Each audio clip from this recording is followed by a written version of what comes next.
What do you do when corporate America ignores your call?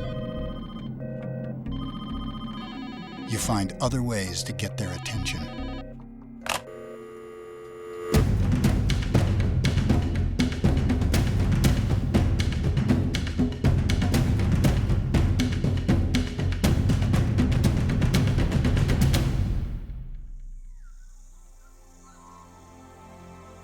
Rainforest Action Network works to protect our forests and the natural systems that sustain all living things. You know, tree frogs, kids, you and me, all forms of life on our small and wondrous planet.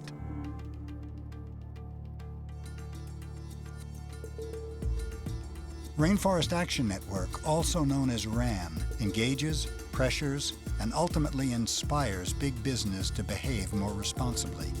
No wonder the Wall Street Journal calls them some of the most savvy environmental agitators in the business. It feels to many of us that, that our government leaders are serving corporate interests rather than the public interests. That most of our economy is based on a model of plunder and exploitation. So a market campaign is based on the basic notion that a free market economy shouldn't be a free-for-all. You get to vote at best, a couple times a year. You vote every day with your dollars. RAND has perfected a kind of jujitsu with regard to corporate brands. Corporations spend a lot of money, investing in their brands, building them up, so they can make a lot of money. RAND then says, okay, we're gonna use that brand, that same investment that you made, to make you make a big difference, to make a positive difference in the world. Over the last 20 years, RAN has achieved some pretty amazing results. The kind of results you'd never expect from an organization whose budget is just a fraction of a CEO's annual salary.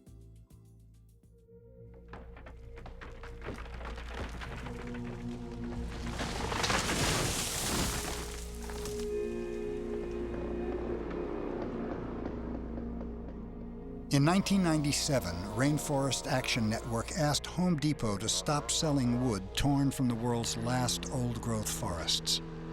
Nicely at first.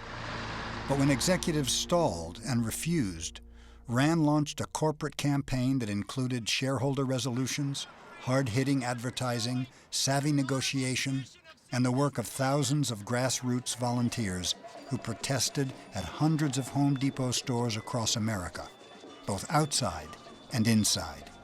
We got the codes for Home Depot's intercom systems, and then we would go into Home Depot stores. Attention shoppers, I'd like to let you know that in aisle 12 right now, you'll find wood that's been ripped from the heart of the Amazon rainforests. It's on sale, actually, it's going fast. On aisle 14, you'll find wood that's coming from the Congo Basin in Africa.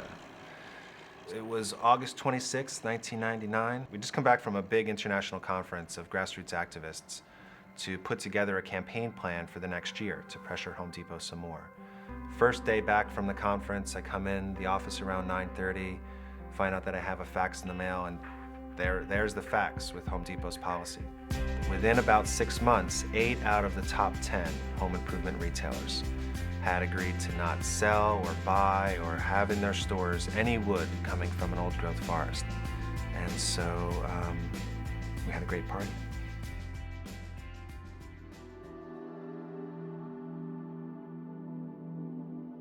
In 2000, Rainforest Action Network set out to transform Citigroup, the largest financial institution and most profitable company in the world.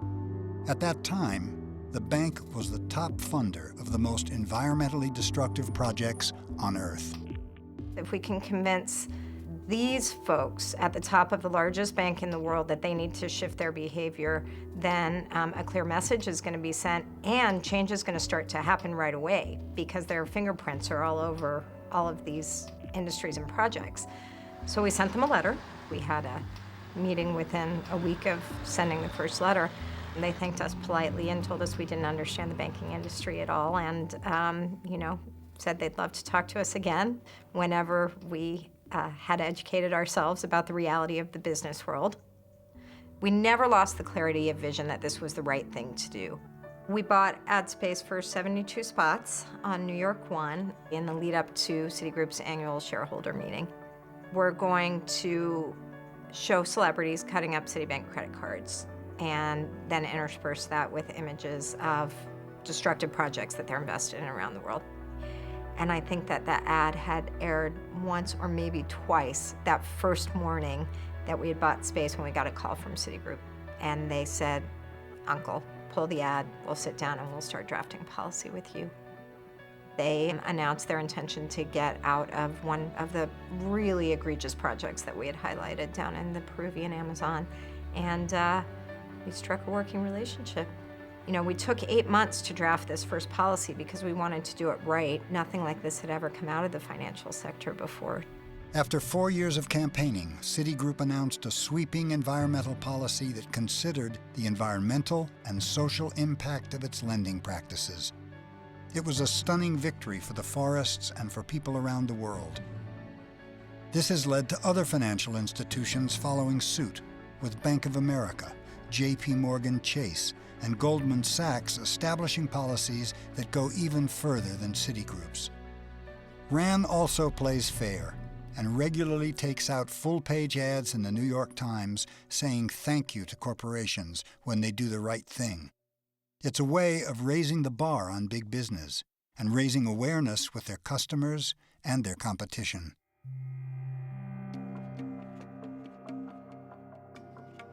But there's still more work that needs to be done, a lot more work. In 2003, Rainforest Action Network launched a campaign to jumpstart Ford.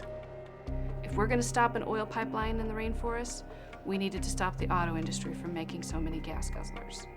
In the transportation sector, the auto company that has the worst greenhouse gas emissions per vehicle is Ford Motor Company.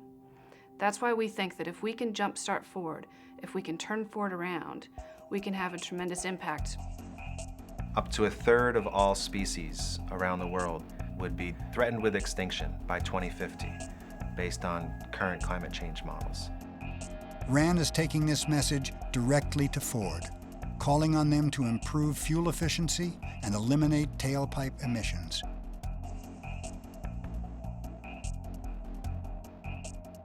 RAN's successes, from Home Depot to Citibank and beyond, the successes give me hope that if we can do this and if we can do that, well, maybe we can do a whole lot more, and maybe we as human beings, maybe there's a whole lot more possible. RAN campaigns are so effective that they now have major corporations calling them first and asking for assistance in developing new environmental policies. It's why the Financial Times called them rainmakers. To keep working their magic, RAN needs your support.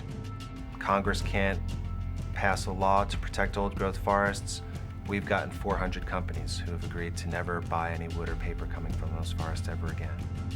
When I tell people that when they give $1 or $100 or $100,000 to RAN, it is going to be incredibly well spent. It is going to not be wasted. It is going to be strategically applied to make real change in the world. And I can say that to people.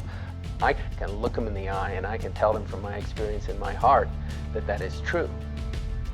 RAN is so critical because RAN is at a pivot point. RAN is helping to usher in this new era by putting pressure on the people who have been causing so much of the problems and yet giving them the encouragement to adopt the solutions. They're helping with the overall social U-turn that we need, the ecological U-turn that we need to live in a healthy planet.